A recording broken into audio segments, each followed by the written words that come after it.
He made a choice after his girlfriend abandoned him after he returned from the army in a wheelchair. You're going to hear a really extraordinary story. Come along till the very end of this video to find out why. Welcome to USA Stories channel. Do not forget to subscribe and activate the bell button to receive all new updates. Now let's go to the story. My name is Emmanuel, and I entered primary school many years ago, which is when my narrative really started. I met Daniela, a female there. Of all of them, she was the most gorgeous. It was great to have her at my side. We laughed and played together, and when we became older, I went home with her after school. She did it nearly every day, and because her house was nearby to mine, I would go see her on the weekends. To be honest, I was grateful for the times I could spend with her. She once said that she wanted to be a nurse when I asked her once, "What would you like to be when you grow up?" She then asked me the same question again, to which I replied, "I want to be a general and a great soldier like my grandfather. My goal is to defend and serve my nation." She only grinned while gazing at me. Daniela started to feel a part of me. You know, one of the individuals I missed the most was my grandfather. He passed away while I was little. His likeness has always been my goal. I recall Daniela being teased by some of the other students in the classroom. They continued to tease her even after I tried to defend her from their tugging of her hair. I finally got into an argument with the kids. They summoned my grandfather and brought me before the principal. As soon as he arrived, the manager angrily told him to make sure that this wouldn't happen again, or else I would be ejected from the school, and that it would be preferable to speak with me about it or take action against me. With a simple nod, my grandfather gave him his word that it wouldn't happen again. I thought my grandfather would chastise me or scream at me when we got outside. He was taking things quite seriously. As we were sitting on a seat in a park, his expression abruptly altered. All he did was grin and stroke my hand. He said that my actions were right, that it was cowardly for anybody to harm a lady, and that only we have to defend them. However, time goes on without pause. We grew up together and started high school, but all of a sudden I felt something really unique for Daniela. I wanted her to be someone else in my life since I no longer regarded her as a friend. I was unsure of how to come clean since I didn't want to jeopardize our friendship. But I told her all I was feeling one day. I was no longer able to disguise it. She gave me a long look before giving me a strong hug. Her response was simply, "Yes, I want to be with you." She was unaware of my happiness that day.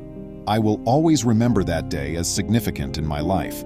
We were teenagers, barely 14 years old. You know, even though there were times when I respected her more than others, I always respected her. However, I remained determined to become a soldier, which meant I would need to relocate to a different place for my training after graduation. I thus informed her that I still intended to become a soldier before that occurred. She was frightened anything would happen to me, which is why she did not take it well at first.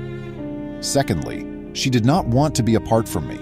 In response, I said she was welcome to come see me so we could talk. The fear was far greater. She informed me that this was not a game and that she would want to give it some thought.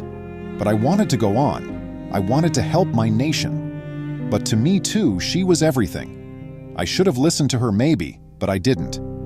A couple more years passed, and we graduated from high school.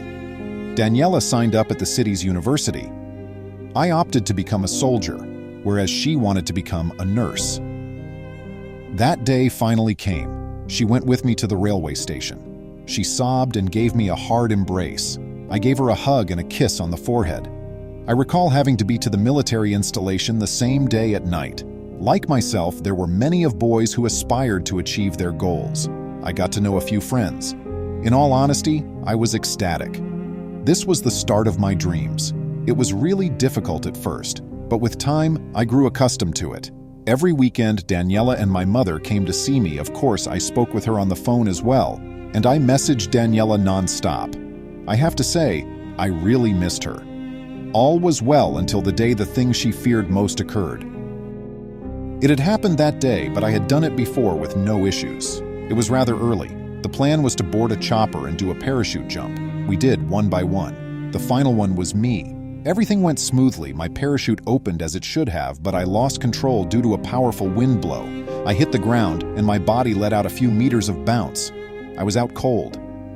Actually, I don't recall anything about what happened. All I know is that the hospital is where I woke up. I discovered that I had made it through a several-meter fall. Daniela had visited my house that day and gone inside, but no one was there. She called my mother as a result, but she didn't answer. She went back to her job at the hospital. She was not aware that her phone was ringing. My mother was attempting to inform her of what had occurred, but she remained silent. Eventually, she was able to get in touch with my mom and find out about my injury. She then proceeded directly to the hospital. When she came to see me the next day, the doctor told me something that put a stop to my dreams. I would never be able to walk. He informed me that no procedure could improve my condition and that I should return home to relax. I saw Daniela's and my mother's faces, and I didn't want them to think poorly of me.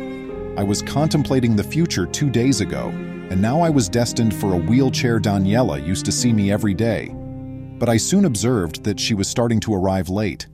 I wondered whether it was related to her employment. She told me she needed to talk to me one day when she came to visit me. She refused to go into the home, even though I had promised.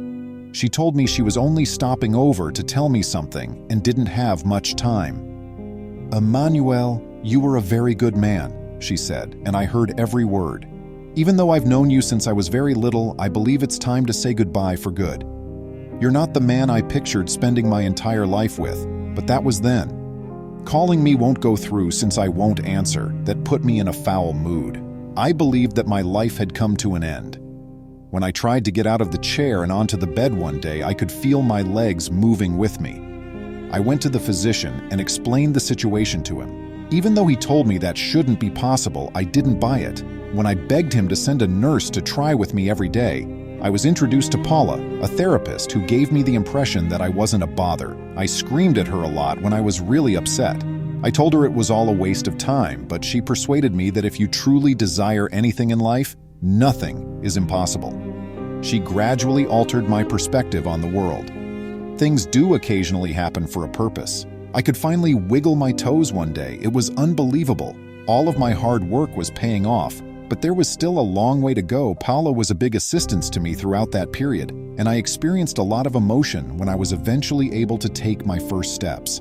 I was so overcome with emotion that I gave Paula a joyful embrace and kiss on the spur of the moment. She hugged me close and gave me another kiss, but I eventually realized what was happening and wanted to go. I had the impression that life was giving me another opportunity at that point. We started going out, taking walks, and having a great time ever since. She helped me rediscover my self-worth and restored my sense of hope, joy, and love. But then, a year later, there was a knock on my door. Daniela was standing in front of me when I opened it. Even though I was using crutches to prevent myself from collapsing, I can still picture her shocked expression when she saw me standing there. She said, "How is this possible?" in awe at that same moment. "Even though the doctor claimed you wouldn't walk again, you're walking." I pulled her away as she tried to hug me. I was in error. I heard her remark, "I want everything to go back to how it was before." Silently staring at her, I recalled her final words as she dropped me to the ground. "I don't want an incomplete man," so I decided to leave. An unfinished woman is not what I desire. Do you know why? I was aware that at trying circumstances, that lady may turn on me once more. I appreciate you seeing. Would you kindly like and post the video on social media? We'll respond to you as soon as we can. Please remember to subscribe to our channel, give us a thumbs up, and turn on the notification bell so you won't miss any of our videos. If you enjoyed the tale, the next video that plays on your screen will probably move you too.